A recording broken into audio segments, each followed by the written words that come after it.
깜짝 인사가 있지 않을까라는 생각도 드는데 어떤 깜짝 인사죠? 문재인 대통령이 청와대에서 소화할 예정이었던 공식 일정, 공개 일정 2개를 돌연 취소를 하고 나중에 청와대 대변인 발표에 따르면은 그동안 일정 빡빡하게 진행하다 보니까 감기 몸살 때문에 그렇게 됐다라는 해명이 나왔어요. 근데 그럴 만도 하죠. 사실 지난 한두 달 사이에 대통령 일정을 보면은 정말 역사가 바뀌는 일정이었으니까 뭐 당연히 그렇게 생각이 드는데 그러면서도 조금씩 이런저런 얘기들은 나오네요. 그러니까 외교 일정이 너무 빡빡했고 그 네. 과정에 신경 써야 될 일이 한두 가지가 아니었지 않습니까? 네. 게다가 이 북한 비핵화에 관한 공의 트럼프 대통령이 다시 또 문재인 대통령에게 넘기기 시작하면서 여러 가지 복잡한 일들이 있었을 거라고 생각합니다. 근데 그런 정신적인 스트레스도 있었을 거고 건강적인 문제도 있겠지만 저는 지금 일정들을 모두 좀 중단시키는 결정적인 이유는 이 개각과 관련된 얘기가 아닐까라는 생각이 들어요. 개각? 네. 지금 예. 청와대 참모진 개편을 일부 발표하지 않았습니까? 그랬죠. 수석에 대한 3명 교체. 그러니까 지금 이게 청와대 개편이 다 끝났냐라고 하면 그렇지 않을 수도 있는 거거든요. 네. 인사에 관한 문제에서는 문재인 대통령이 굉장히 신경을 많이 쓰지 않을까 싶고요. 네. 특히 장관을 만약 교체하게 된다면 과거부터 얘기했던 것처럼 그동안 집권 1년 동안 제대로 된 실적을 못 보여줬던 장관들을 교체해야 될 건데 네. 여기 대해서 오죽이나 많은 여러 사람들에 대한 천거 그리고 누구를 바꿔야 될 건지에 대한 최종 의사결정은 대통령이 하는 거거든요. 예. 그래서 아마 이 모든 것들을 지금 심사숙고하고 있는 과정이기 때문에 건강 문제와 맞물려서 일정을 잠깐 중단한 게 아닌가 저는 이렇게 생각이 됩니다. 바꿔야 될 장관들이 누굽니까?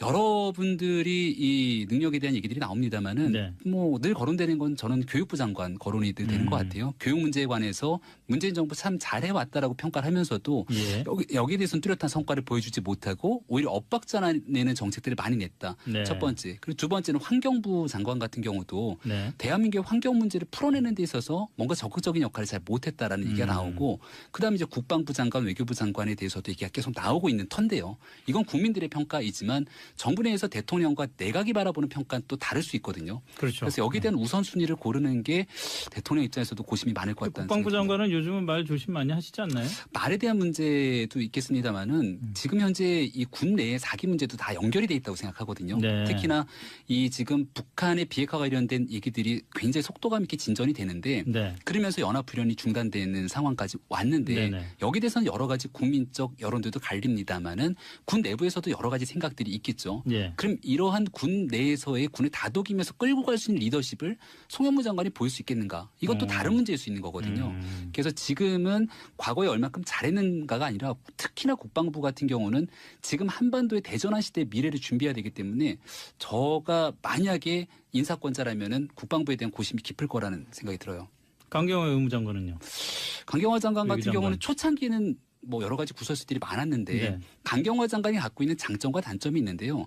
그러니까 단점이라고 하면은 4강 외교 속에서 강대국 간의 외교에 약간의 좀 문제가 있는 것 아니냐라고 해서 초기에 그런 얘기가 얘기가 있었지만 다자 외교에서는 상당한 능력들을 좀 검증받고 있지 않습니까? 네. 근데 지금 이 북한의 비핵화 문제를 풀어내는 과정 속에서는 다자 외교에 대한 능력들이 또 굉장히 필요한 상황일 수 있기 때문에 네. 강경화 장관에 대해서는 저는 조금 유임될 수 있는 가능성이 높지 않을까 이런 생각도 듭니다. 자, 김수민 평론가는 어떻게 보세요? 네, 우선 대통령 일정 취소한 이유와 관련해서. 이거 좀 청와대에서 고민이 있었을 거예요. 그러니까 아프면 아프다고 그냥 솔직하게만 말할 수 없는 네. 또 거기에 대해서 여러 가지 억측이 나올 수도 있고 예. 그런 상황에서 조금 처음에는 그 건강 이상은 아니다라는 식이었다가 네네. 조금 뒤에 입장을 바꿨는데 이거는 이해할 만한 일이라고 생각을 하고요. 근데 우리 사회가 이제 청와대도 그렇고 정립이 안 된 것이 대통령의 일정이라는 문제에 대해서 요즘에 좀 나온 얘기가 꼭 공개하는 게 좋다라는 그런 얘기들이 많았거든요. 특히 네. 2014년도 세월호 참사 때 네네. 소위 얘기하는 박근혜 7시간 이게 대두되면서 그리고 이제 문재인 대통령도 공약으로 일정들을 다 공개하겠다. 네. 청와대 홈페이지를 통해서 이런 공약을 냈는데 저는 이게 과연 바람직한 건지는 굉장히 의문입니다. 아, 그래요? 이제 정치라는 게 또 비밀이라는 게 있을 수도 있는 것이고 비공개 일정이라는 게 또 필요할 수 있는 거거든요. 예, 그것을 굳이 다 투명하게 드러내는 것이 과연 답인가? 미국에서 그렇게 한다고 해서 따라하는 것이 진짜 답인가? 오히려 대통령의 일정에 너무 이목이 집중되는 것이 과도하게 대통령에게 집중되어 있는 청와대에 집중되어 있는 권력의 현 주소를 말해주는 것이 아닐까. 그래서 이 문제를 좀 여기서부터 처음부터 한번 청와대도 그렇고 스스로 네. 정립을 시작을 해야 될 것 같아요. 아직까지 뭐 우리 대통령제 역사 오래됐지만 네. 네, 좀 너무 이제 집중되어 있는 한때는 너무 비밀스러운 그런 독재 시대도 있었지만 예, 예. 현재는 그냥 다 드러내는 것이 투명한 것이고 투명한 것이 좋은 것이다라고 하는 그런 일률적인 판단을 할 수 있을까 이 의문을 한번 던져보고 싶네요. 자, 그럼 개각과 관련해서는요. 개각은 일단 보니까 이제 총리실에서 평가가 환경부랑 고용노동부 쪽 장관이 낮게 나왔다는 그런 얘기가 있고요. 뭐 고용노동부는 일단 일자리 창출 효과 자체가 지금 네.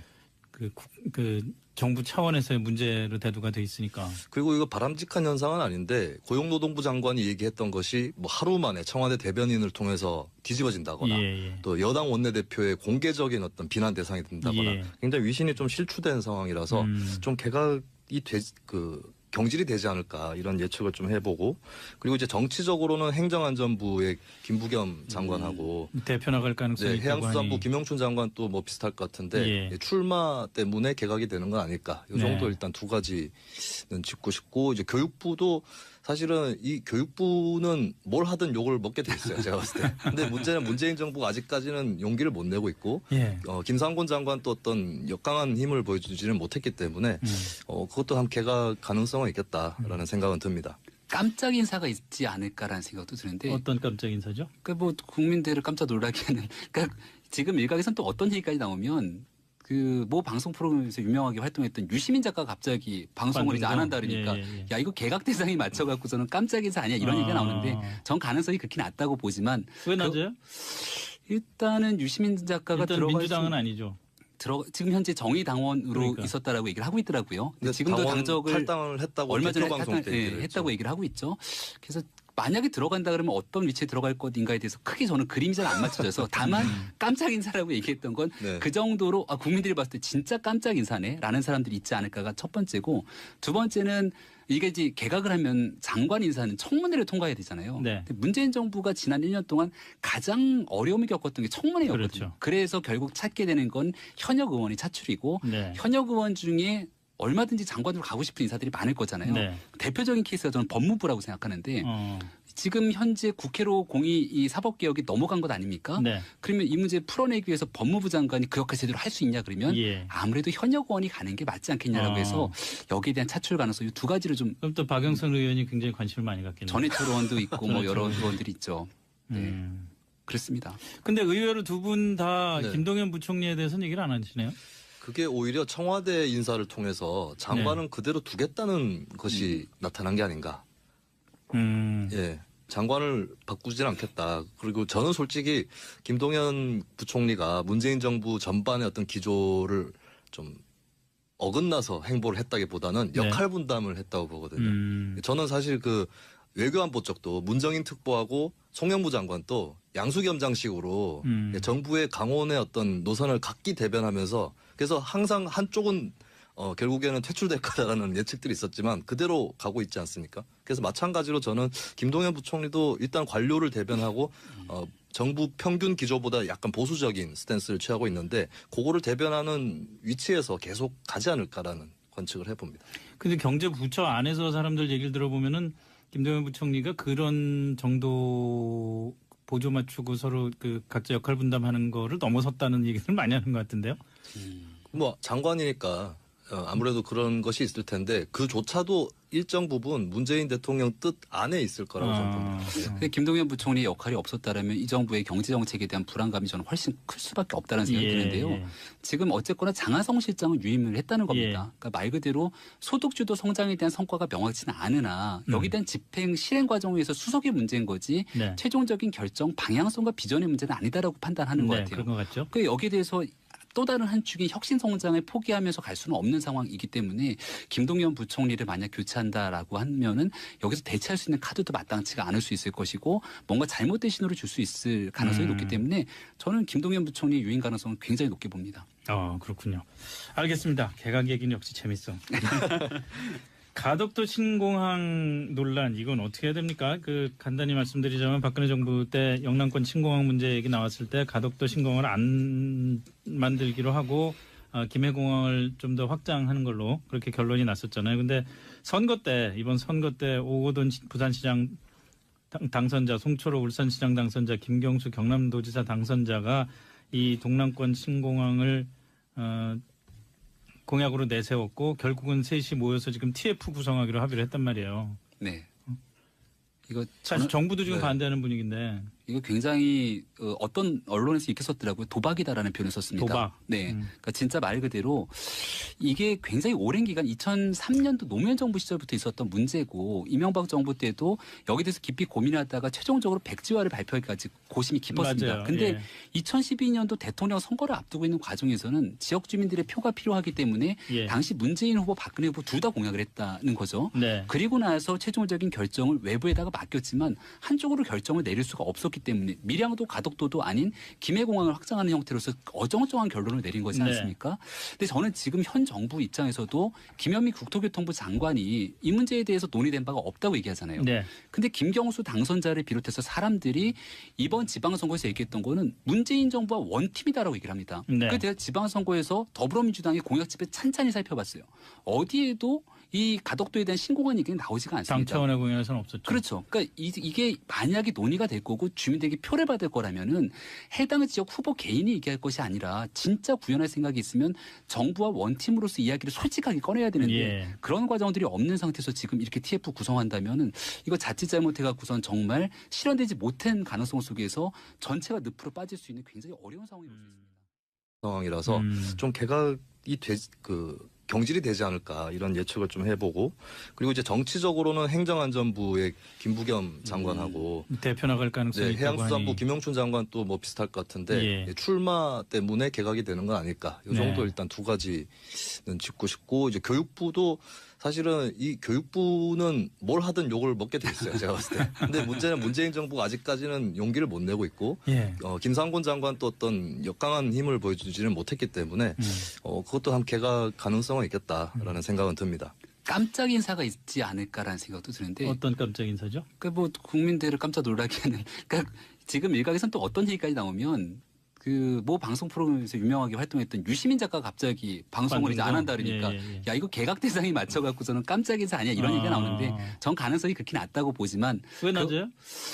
일단은 유시민 작가가 일단 들어갈 민주당은 아니죠. 지금 현재 정의당원으로 그러니까. 있었다라고 얘기를 하고 있더라고요. 근데 지금도 당원 당적을 탈당을 했다고 얼마 전에 대표 방송 때 얘기를 했다고 했죠. 얘기를 하고 있죠.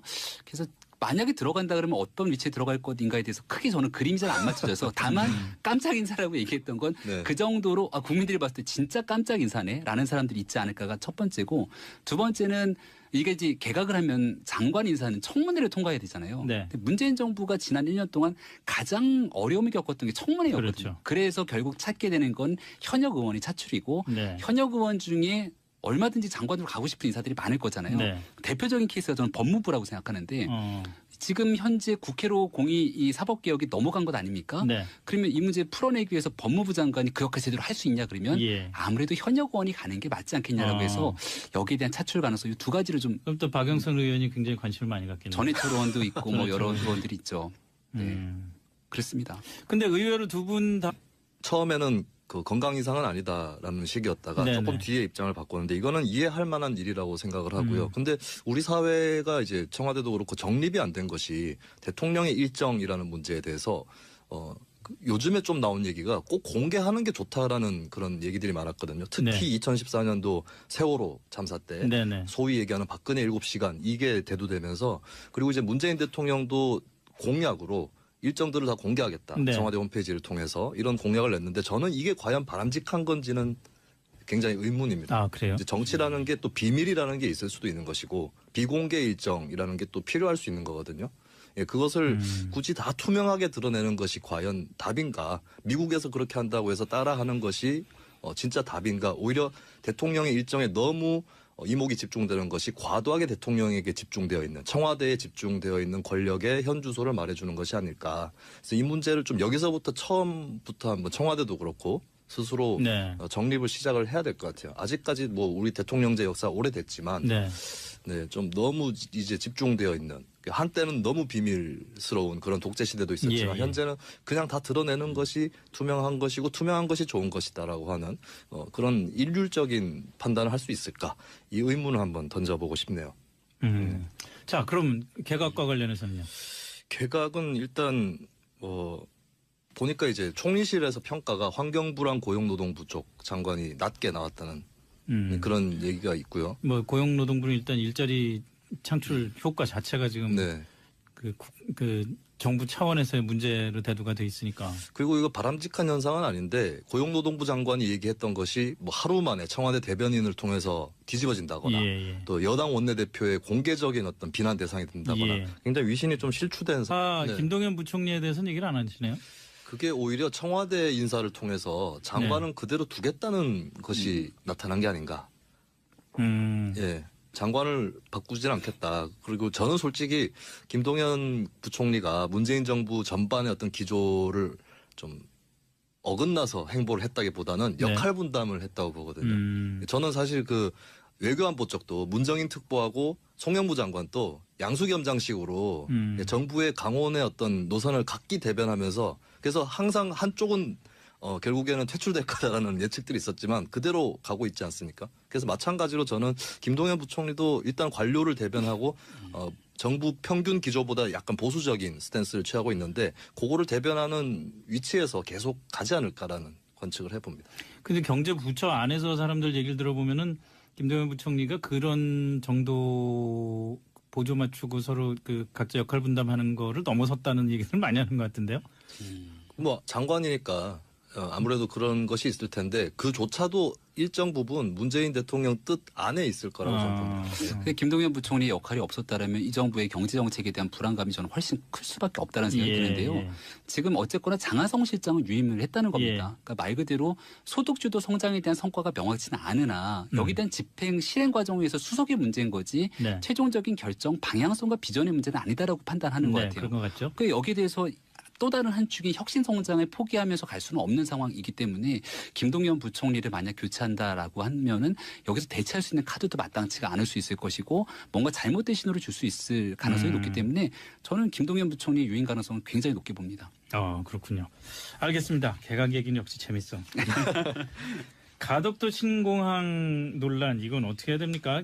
내는 정책들을 많이 냈다. 네. 첫 번째. 그리고 두 번째는 환경부 장관 같은 경우도 대한민국의 환경 문제를 풀어내는 데 있어서 뭔가 적극적인 역할을 잘 못했다라는 얘기가 나오고 그다음에 이제 국방부 장관, 외교부 장관에 대해서도 얘기가 계속 나오고 있는 터인데요. 이건 국민들의 평가이지만 정부 내에서 대통령과 내각이 바라보는 평가는 또 다를 수 있거든요. 그렇죠. 그래서 여기에 대한 우선순위를 고르는 게 대통령 입장에서도 고심이 많을 것 같다는 국방부 생각이 듭니다. 장관은 요즘은 말 조심 많이 하시지 않나요? 말에 대한 문제도 있겠습니다만은 지금 현재 이 군 내의 사기 문제도 다 연결이 돼 있다고 생각하거든요. 특히나 이 지금 북한의 비핵화 관련된 얘기들이 굉장히 속도감 있게 진전이 되는데 그러면서 연합훈련이 중단되는 상황까지 왔는데 여기에 대해서는 여러 가지 국민적 여론들도 갈립니다만은 군 내부에서도 여러 가지 생각들이 있겠죠.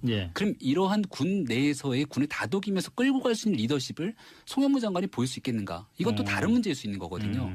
그래서 지금은 과거에 얼마큼 잘했는가가 아니라 특히나 국방부 같은 경우는 지금 한반도의 대전환 시대의 미래를 준비해야 되기 때문에 저가 만약에 인사권자라면은 국방부에 대한 고심이 깊을 거라는 생각이 들어요. 강경화 의무장관은요? 강경화 장관 같은 외교장관. 경우는 초창기는 뭐 여러 가지 구설수들이 많았는데 강경화 장관이 갖고 있는 장점과 단점이 있는데요. 그러니까 단점이라고 하면은 4강 외교 속에서 강대국 간의 외교에 약간의 좀 문제가 있는 것 아니냐라고 해서 초기에 그런 얘기가 있었지만 다자 외교에서는 상당한 능력들이 좀 검증받고 있지 않습니까? 근데 지금 이 북한의 비핵화 문제를 풀어내는 과정 속에서는 다자 외교에 대한 능력들이 또 굉장히 필요한 상황일 수 있기 때문에 강경화 장관에 대해서는 저는 조금 유임될 수 있는 가능성이 높지 않을까 이런 생각도 듭니다. 자, 김수민 평론가는 어떻게 보세요? 우선 대통령 일정 취소한 이유와 관련해서. 이거 좀 청와대에서 고민이 있었을 거예요. 그러니까 아프면 아프다고 그냥 솔직하게만 말할 수 없는 또 거기에 대해서 여러 가지 억측이 나올 수도 있고 그런 상황에서 조금 깜짝 인사가 있지 않을까라는 생각도 드는데 어떤 깜짝 인사죠? 문재인 대통령이 청와대에서 소화할 예정이었던 공식 일정, 공개 일정 2개를 돌연 취소를 하고 나중에 청와대 대변인 발표에 따르면은 그동안 일정 빡빡하게 진행하다 보니까 감기 몸살 때문에 그렇게 됐다라는 해명이 나왔어요. 근데 그럴 만도 하죠. 사실 지난 한두 달 사이에 대통령 일정을 보면은 정말 역사가 바뀌는 일정이었으니까 뭐 당연히 그렇게 생각이 드는데 그러면서도 조금씩 이런저런 얘기들은 나오네요. 그러니까 외교 일정이 너무 빡빡했고 그 네. 과정에 신경 써야 될 일이 한두 가지가 아니었지 않습니까? 네. 게다가 이 북한 비핵화에 관한 공의 트럼프 대통령이 다시 또 문재인 대통령에게 넘기기 시작하면서 여러 가지 복잡한 일들이 있었을 거라고 생각합니다. 근데 그런 정신적인 스트레스도 있었을 거고 건강적인 문제도 있겠지만 저는 지금 일정들을 모두 좀 중단시키는 결정적인 이유는 이 개각과 관련된 얘기가 아닐까라는 생각이 들어요. 개각? 네. 지금 예. 청와대 참모진 개편을 일부 발표하지 않았습니까? 그랬죠. 수석에 대한 3명 교체. 그러니까 지금 이게 청와대 개편이 다 끝났냐라고 하면 그렇지 않을 수도 있는 거거든요. 네. 인사에 관한 문제에서는 문재인 대통령이 굉장히 신경을 많이 쓰지 않을까 싶고요. 네. 특히 장관을 만약 교체하게 된다면 과거부터 얘기했던 것처럼 그동안 집권 1년 동안 제대로 된 실적을 못 보여줬던 장관들을 교체해야 될 건데 네. 여기에 대해서 오죽이나 많은 여러 사람들에 대한 천거 그리고 누구를 바꿔야 될 건지에 대한 최종 의사결정은 대통령이 하는 거거든요. 예. 그래서 아마 이 모든 것들을 지금 심사숙고하고 있는 과정이기 때문에 건강 문제와 맞물려서 일정을 잠깐 중단한 게 아닌가 저는 이렇게 생각이 됩니다. 바꿔야 될 장관들이 누굽니까? 여러분들이 이 능력에 대한 얘기들이 나옵니다마는 네. 뭐 늘 거론되는 건 저는 교육부 장관 거론이 되는 것 같아요. 교육 문제에 관해서 문재인 정부 참 잘해왔다라고 평가를 하면서도 예. 여기에 대해서는 뚜렷한 성과를 보여주지 못하고 오히려 엇박자나